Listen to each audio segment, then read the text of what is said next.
ganito kasi yan eh. Batuhan ng mukha yun. Ito ang magiging daan. Tumatayo kami ngayon. Hindi ito bilang ipabagsakin ng gobyerno, kundi itayo ang ating gobyerno. Tulungan organize this one to protect, to stand with the truth hanggang sa dumating na sa punto na nailok. Tahimik ka, napaka-humble.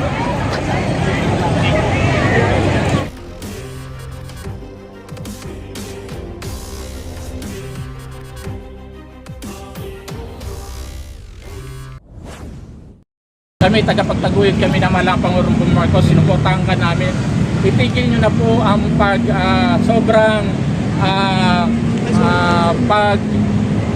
pagsawalang bahala ng kung ano talagang layunin. Dapat makinig tayo sa kung sino ang pinuno ng bayang Pilipinas.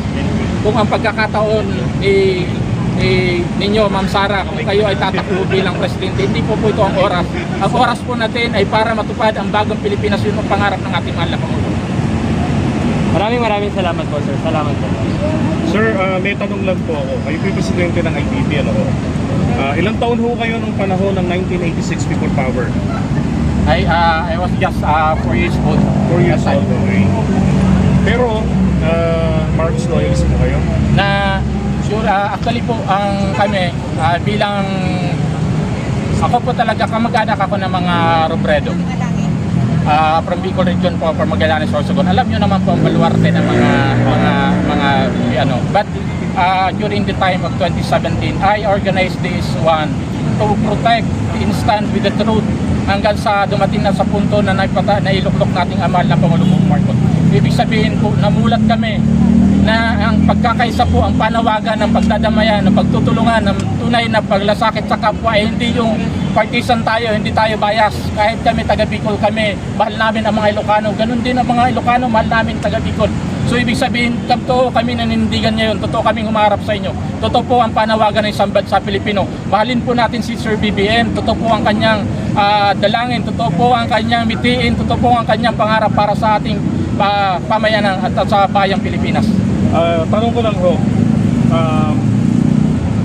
bilang supporter po ng ating Pangulo, ng pamilya nila, kayo rin ho, tinatanong ko rin ho kayo, naabutan nyo yung EDSA People Power 1. Ano ho ang naramdaman nyo? Nasaktan po ba kayo? Ano ho naging pakiramdam nyo tuwing makikita nyo itong People Power Monument? Ayun po, sir.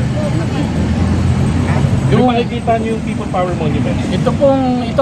Actually the People Power Monument symbolizes the unity of the power of the Filipino people. Ngayon, kung ito ang magiging daan, tumatayo kami ngayon. Hindi ito bilang ipabagsakin ng gobyerno, kundi itayo ang ating gobyerno. Tulungan ang gobyerno. Okay, so ito, tanong ko naman po sa inyong lahat. Pumasok po ba sa hinagap ninyo? Have you ever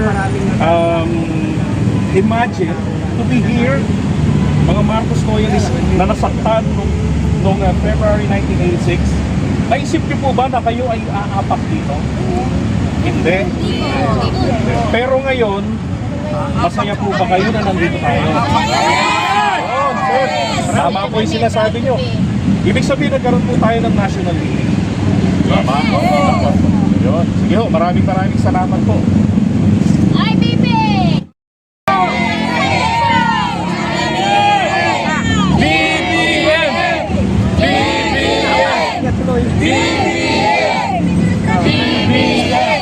So, ayan yung mga kabayan. Nag-hanggang naman yung sila. So, maliwanag po. Maliwanag na nakita natin ng ating mga kabayan na nagkakaisa. Po kami, sayaw nyo at gusto nyo. Yun yung mga kapatid natin mga Muslim. Sir, sabi kasi ng mga taga-Mindanao, yung mga kapatid ng Muslim, nag-withdraw na daw po kayo ng pagsuporta kay Pangulong Bongbong Marcos. Hindi po yun. Ano ba yung katotohanan? Nag-withdraw yung mga tanga. Nagulat ako Kami mag-withdraw never. Pati mo sir, bakit never? Yan o. Anong grupo kayo sir? OMLPI, National United Muslim. Ano ba yung ibig sabihin sir? Siyempre, nagkagais ang mga leader ng Muslim sa buong Pilipinas. Yun. Yan naman. So, ano sir? Yung kaibigan, yung mga Muslim daw sa Mindanao, South, nag-withdraw na daw na kay BBM. Diba? Sila yung mga tanga. Kami, never. Kami mga United Muslim Leader of the Philippines. Hindi kami ma-withdraw. Sir, o sadyang fake news lang yung mga vlogger na yun na nagsasabi. Ako magaling din ako mag-vlog yan. Big yun. Sir, pwedeng magtanong, bakit po hindi kayo sumama sa kanila? Ano po ang pinaglalaban natin na hindi po kayo sumama sa mga sinasabi niyong mga tanga na umalis na po sila sa yung suporta nila sa ating Pangulo? Siyempre po, ano po ba ang hinahanap mo? Nandito na tayo sa, ano ba yung bagong Pilipinas. O, ano bang hinihintay natin? Nandito na yung mga leaders na may malaking pinag-aralan. Nakita na natin ang Pilipinas, kumasinso. Huwag nating pakinggan yung mga sinasabi nila. Yung bato nila kay BBM na yung 20 pesos na rice, bakit hindi natupad? Natural, nagkaroon po tayo ng disaster. Isang ba kukunin ng 20 pesos? Walang nagawa ang presidente kasi lahat ng palay sa buong Pilipinas ay nasira po. Yan lang po.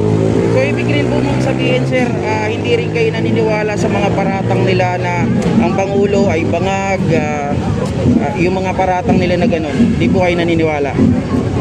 Sa totoo lang, ganito kasi yan eh. Batuhan ng mukha yun. Ano naman ang selfie ng mga ganyang bangag? Wala po tayong makukuha sa mga ganyang bato. Hindi po yan maganda.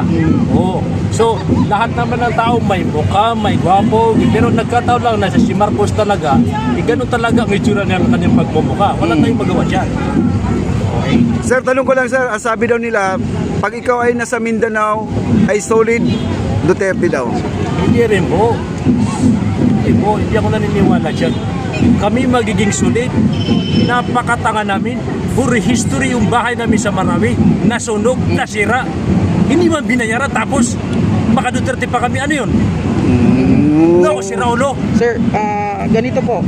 Di ba, kayo po ay binabanggit niyo po yung tungkol sa Marawi kasi si Baste Duterte ay nagsalita rin po siya na kung sila daw ay makakabalik po sa gobyerno sa 2028, hawakan niya ang DND at sinasabi niya gagawin daw po niya na Marawi yung Ilocos. Ano po ang nararamdaman niyo doon since kayo po ay may sariling experience doon sa ginawa nila sa Marawi? Sa inyo po? Alam niyo po, ganito yun. Sa katotohanan, hindi po ako naniniwala dyan. Ganito kasi, ang Marawi City, kung totoo, gumanda yung kalahati sa Marawi City. Pero alin ba ang importante? Yung gumanda, yung pahirapan mo yung maraming tao. Alam mo, sa totoo lang, noong masira ang Marawi, maraming mga dukha ang yumaman. At maraming mga mayayaman, maraming mga dukha naging mayaman. Ganun lang yung parang nagpalitan.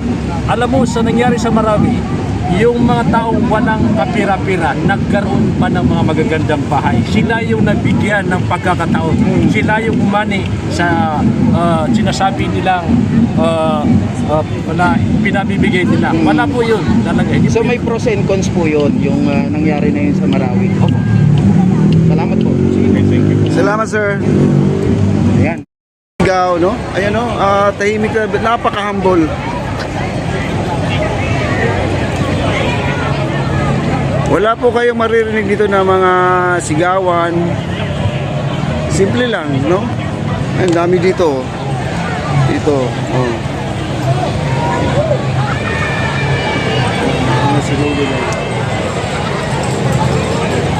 Namumula.